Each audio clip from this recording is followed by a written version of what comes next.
Champion ట్రోఫీకి పలు మార్పులతో జట్టును ప్రకటించింది టీమిండియా. అయితే ఇందులో హైదరాబాద్ బౌలర్ సిరాజ్ని మెయిన్ స్క్వాడ్లో కాకుండా నాన్ ట్రావెల్ రిజర్వ్గా ఎంపిక చేయడంపై తీవ్రంగా విమర్శలు వస్తున్నాయి. గాయం కారణంగా దూరమైన బుమ్రా అతడి స్థానంలో సిరాజ్ని తీసుకోవాల్సింది పోయి హర్షిత్ రాణాను ఎలా తీసుకుంటారు అని అవసరమా అంటూ తిడుతున్నారు. గంభీర్ తనకి నచ్చినట్టుగా నిర్ణయం తీసుకుంటున్నాడు అని, ఐపీఎల్లో ప్రాతినిధ్యం వహిస్తున్న కేకేఆర్ టీం ప్లేయర్లనే సెలెక్ట్ చేస్తాడని విమర్శలు గుప్పిస్తున్నారు. టీమిండియా ఇంగ్లాండ్ వన్డే సిరీస్లో హర్షిత్ రాణా వన్డే ఆరంగేట్రం చేసిన సంగతి తెలిసిందే. తొలి వన్డేలో 3 వికెట్లు, రెండో వన్డేలో 1 వికెట్ దక్కించుకున్నాడు. అయితే అతడికి దుబాయ్ పిచ్లపై ఆడే అనుభవం లేదు. ఈ నేపథ్యంలో సిరాజ్ దుబాయ్ పిచ్లపై బాగా బౌలింగ్ చేస్తాడు అని, అతడినే బుమ్రా స్థానంలో తీసుకోవాలని పలువురు సూచనలు చేస్తున్నారు.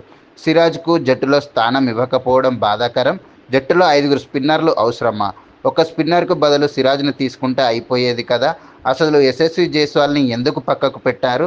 సుందర్ స్థానంలో జైస్వాల్ని తీసుకుంటే బాగుండేది కదా అని అభిప్రాయాలు వ్యక్తం చేస్తున్నారు.